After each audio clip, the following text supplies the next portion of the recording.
The wine business, right? She's taking on Dan Murphy's, and she's but a lot more expensive actually. Each bottle of this is $30 each, packs of 3, so that's $90 US to get her Napa Valley rosé. Now apparently it's very nice. I'm sure it is lovely. Feel financially solvent. The attacks will stop, but I think it's almost a tautology that they won't, because the only thing that really gives those two relevance is their animus and hatred of the royal family and whatever secrets they have to sell out. Hence, you see something like this. That anyone should that fact alone should have disqualified any alcohol-related product from launching on her birthday. I get frustrated when I even think about it, because I think to somebody like you or I, that's common sense. And Meghan Markle has spent years aligning herself with Diana's legacy. She's obsessed with the detail. This kind of move doesn't read as accidental. It reads as careless at best and cruel at worst. They both vanished from Hollywood's blinding spotlight. But only one returned with something people actually care about. Meghan Markle, yes, the Duchess herself just dropped a luxury rosé, marketed like it's dripping with Montecito glam and elegance. Sounds dreamy, right? But here's the problem. Quick pause. If you're into bold celebrity news with zero fluff, hit that subscribe button and help us reach our first 1,000 subscribers. Every click really helps. Now back to Meghan. She's pitching this rosé like it's the ultimate taste of California royalty, but people aren't exactly rushing to grab a bottle. The branding feels overly polished. The message? Kind of all over the place. And the reaction? Mixed at best. Is this a passion project? A status symbol? Or just another play to stay in the headlines? And the twist? While Meghan's trying to make headlines with her rosé, someone else from the royal drama is winning over the public without even trying. The wine business, right? She's taking on Dan Murphy's, and she's but a lot more expensive actually. Each bottle of this is $30 each. Here's the kicker. Nobody even knows what's actually in Meghan's wine. The label? All style, no details. No mention of the grapes, no clue who made it, not even a whisper about the vineyard. It's like buying a designer dress without knowing the fabric. Now let's talk about Cameron Diaz. She didn't just slap her name on a bottle and call it a day. She built something real, clean, eco-conscious, and crystal clear about what you're drinking. Organic grapes, sustainable practices, and pricing that doesn't feel like a Hollywood cash grab. So why does Meghan's bottle cost more while offering less transparency, less connection, less purpose? It's luxury wrapped in mystery, and not in a good way. When you stack them side by side, the difference is almost embarrassing. One brand is all about trust. The other, just trust me, I'm royal. Packs of 3, so that's $90 US to get her Napa Valley rosé. Now apparently it's very nice. I'm sure it is lovely. Feel financially solvent. The attacks will stop, but I think it's almost a tautology that they won't, because the only thing that really gives those two relevance is their animus and hatred of the royal family and whatever secrets they have to sell out. Hence, you see something like this. What Cameron just revealed, whether she meant to or not, might be the moment Meghan's glossy wellness brand finally starts to crack. On the surface, Meghan's rosé rollout looked like a textbook power move. Everything felt curated. The soft blush label, the carefully worded Instagram captions about sun-kissed grapes and notes of melon, the exclusive online store that whispered luxury with every scroll. It was pure Duchess branding, poetic, polished, and just vague enough to sound expensive. But then, the people paying attention, the wine lovers, the health-conscious crowd, even longtime fans started asking questions. And what they found? Well, it didn't quite match the fantasy. Because when you strip away the dreamy filters and celebrity shine, things get a little suspicious. That anyone that fact alone should have disqualified any alcohol-related product from launching on her birthday. I get frustrated when I even think about it, because I think to somebody like you or I, that's common sense. And Meghan Markle has spent years aligning herself with Diana's legacy. No grapes listed, no vineyard, no winemaker. Just 3 mystery bottles for a cool $90 wrapped in aesthetic packaging and that signature Markle mystique. At that point, it stopped feeling like a product and started feeling like a pitch. A brand selling elegance, refinement, and exclusivity, but offering none of the real details people actually care about. And in today's world, that kind of silence speaks loudly. Consumers aren't naive anymore. They read labels. They want to know what they're drinking. And Meghan's team gave them nothing but vibes. Now, let's be fair, Meghan isn't the first celebrity to sell wine, but it's how she's doing it that's raising eyebrows. Before there was even a bottle in sight, reports say she was already searching for a CEO like it was a boardroom strategy, not a passion project. Meanwhile, Diaz was doing the unthinkable, actually learning the business. She flew to France, walked the vineyards, met with winemakers. And instead of putting herself front and center, she partnered with a woman-led production team to create something with real root. Every Avalon bottle lists the grapes, region, ingredients, even the additives. No mystery, no smoke and mirrors, just honesty. While Meghan sold a dream, Cameron delivered the facts.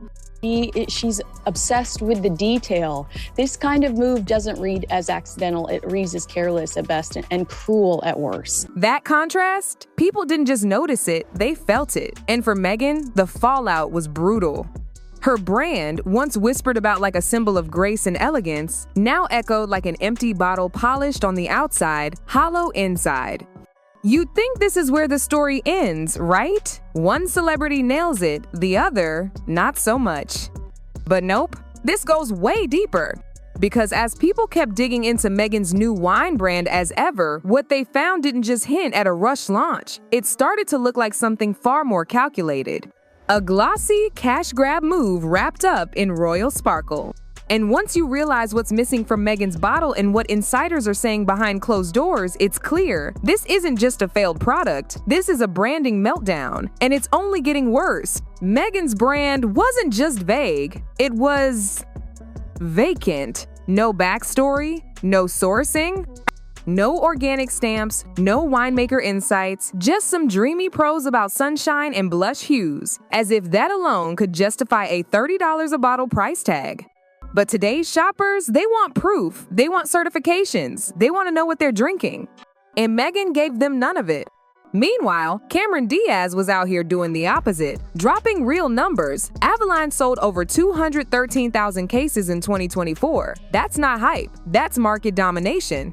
Even the price tag hit different. Meghan's wine, $90. Minimum 3 bottles only. No single bottle option, no trial. Just mystery juice with a premium price. Cameron's, $24, or even less if you subscribe. And that price gap, it wasn't just bad optics, it exploded into a full-on PR nightmare. Because when you charge luxury prices, people expect luxury value. Meghan didn't deliver. Things spiraled when consumers started comparing Cameron's clean, informative labels complete with grape types and ingredient lists to Meghan's artsy, vague packaging. One influencer even called it a poetic horoscope, and she wasn't kidding. Meghan's back label read more like a haiku than a wine description. It didn't inform, it floated. But it gets worse. As backlash simmered online, wine pros and savvy fans started asking the real questions. Where was this wine made? And the silence was deafening. In the wine world, not disclosing your vineyard, region, or grapes, that's a massive red flag. Even the cheapest grocery store wines give you that info. Why? Because wine is more than flavor, it's about origin. A rosé from Provence and one from a bulk facility taste nothing alike. Yet Meghan's label stayed quiet, completely. And that silence, it started to feel intentional. Was the brand hiding poor sourcing? Was this just some private label wine from a budget facility? Given a royal glow-up, Reddit lit up with speculation. Twitter threads popped off. Even Instagram comments started piling up until, mysteriously, some of those comments just disappeared. That's right, fans were allegedly getting their questions deleted rather than answered. And just as Meghan's team shut down conversation, Diaz was doing the opposite. She was uploading behind-the-scenes clips from vineyard tours, tasting barrels, chatting with female winemakers. It wasn't just branding, it was real. It was earned. Wine Spectator praised Avalon's approach. Meghan's wine? It wasn't even being reviewed. Experts couldn't legally assess it because you can't critique what you don't know. And suddenly the message was crystal clear. Meghan didn't build a wine label. She built a beautifully packaged illusion. But hold up, it gets wilder. Because while Meghan's brand stayed tight-lipped, an internal source from a West Coast distributor came forward with a bombshell. The wine wasn't crafted in Montecito, not even Napa, not even close. It allegedly came from a bulk supplier, one of those massive facilities that pumps out generic wine for hotels, airlines, and discount labels. Translation: Meghan's luxury rosé may just be mass-produced leftovers in a pretty bottle. Not vineyard to table. More like spreadsheet to bottle. Fans were furious, and TikTok exploded. One viral video even compared it to those celebrity perfumes from the 2000s, all scent, no soul, and sold at triple the cost. Somebody that has previously worked for them that said— For Harry and Meghan, you mean? For Harry and Meghan, that said, the domestic side is a bloodbath as well. We're not considering gardeners. We're not considering housekeepers. We're not considering nannies. We're not considering the staff at home. Remember that CEO Meghan was reportedly hunting for before the wine even launched? Yeah, that raised a few eyebrows. Most founders start with heart, a product they believe in, something personal, and then bring in help when it's time to grow. But Meghan, she hadn't even explained what was in the bottle before trying to hand off the reins. That's not vision, that's not passion, that's straight up brand exploitation. And people in the industry started whispering what many already suspected: this was never really about wine. It was about cashing in, milking whatever was left of that royal glow before it faded for good. That tactic might slide in fashion or beauty, but in wine, where credibility is everything, it's a different world. You can't bluff your way through it. Sommeliers, wellness influencers, and mindful consumers, they don't care about your title. They care about truth. And if your label falls apart under a little scrutiny, your brand won't survive long. And just when you thought the backlash had peaked, the internet turned up the heat. A viral comparison chart hit Instagram and TikTok. On one side, Aveline, listing every detail, grapes, origin, ingredients. On the other, Meghan's rosé, coded in dreamy language and empty metaphors. Wine experts broke it down even further. The phrases used on Meghan's bottle, they were straight from the dropship playbook. You've seen them before. The brightness of citrus, elegant floral notes, a celebration of sunshine, vague, recycled, and painfully generic. What once sounded poetic now felt lazy or worse, deceptive. And just when it seemed like things couldn't get any messier, Diaz's team made a bold move. No shade thrown, no names mentioned, just a single post. Transparency isn't a trend, it's a promise. The message? Subtle. The impact? Explosive. The comment section blew up. Everyone knew who it was aimed at. Meghan's brand, already on shaky ground, got hit with a digital avalanche of side eyes and brutal comparisons. This wasn't just a fight over wine anymore. It was a full-blown credibility crisis. One brand had the receipts, the other had a ghosted comment section, and increasingly awkward silence. And then came the boiling point. Just as critics were tearing Meghan's rosé apart online, something strange started happening behind the scenes. Influencer partnerships started vanishing, quietly, but deliberately. A beauty influencer with over 3 million followers who had teased a launch day post suddenly scrubbed all mentions of Meghan's wine and unfollowed the account. Another creator, known for luxury kitchen content, posted a glowing story about Aveline just days after soft launching as ever. That's not coincidence, that's retreat. When asked why, one insider reportedly gave a cold response. We were told not to answer any questions, not about flavor, not about source, nothing.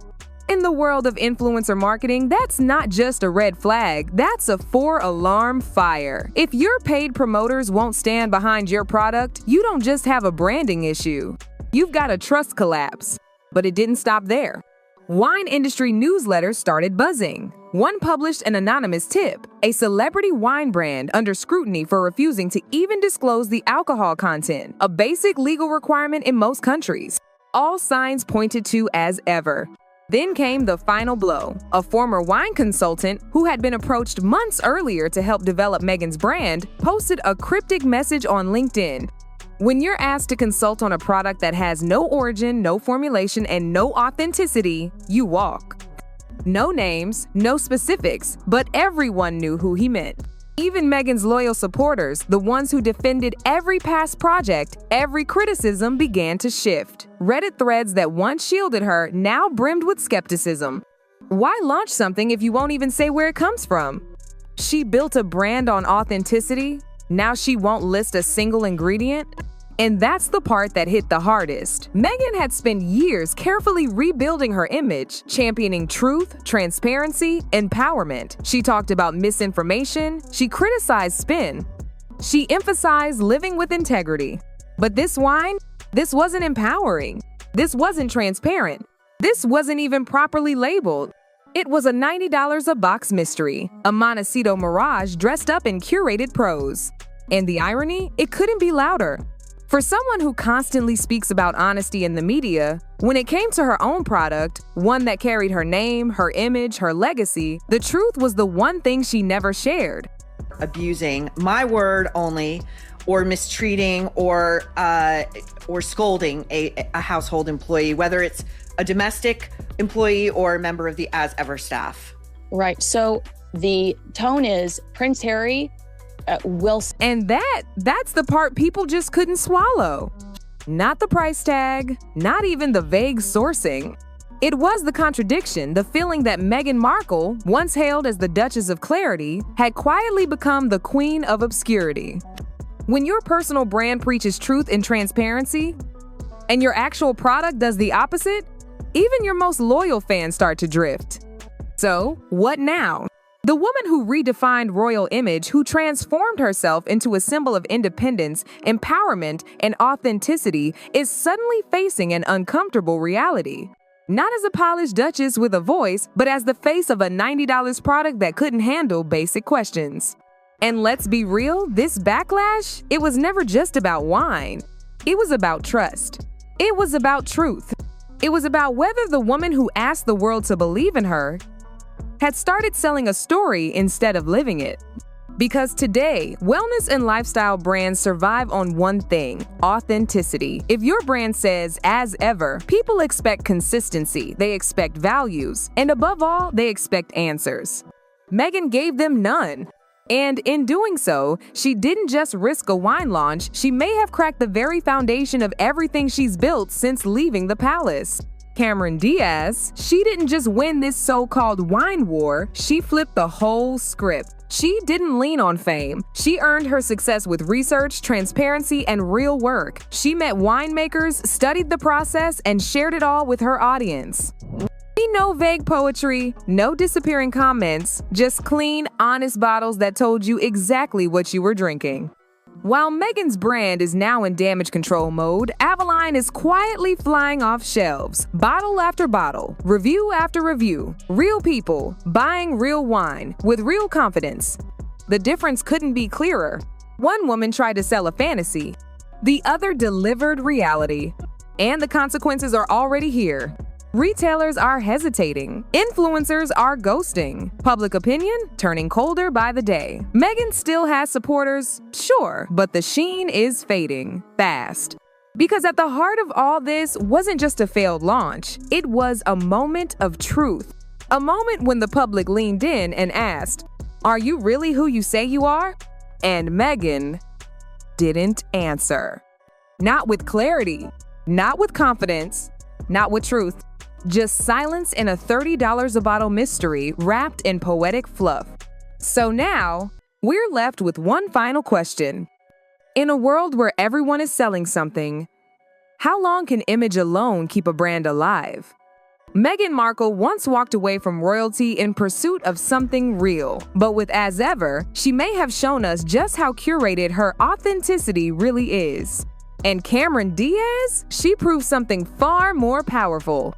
That in an industry drowning in branding gimmicks, transparency still wins. That truth sells. And that your label, that simple little bottle, says more about you than any PR campaign ever could. And Meghan's? Well, that label is starting to look awfully empty.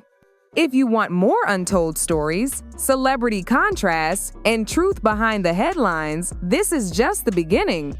So don't forget to subscribe, because Anna Talks is just getting started, and you won't want to miss what we uncover next.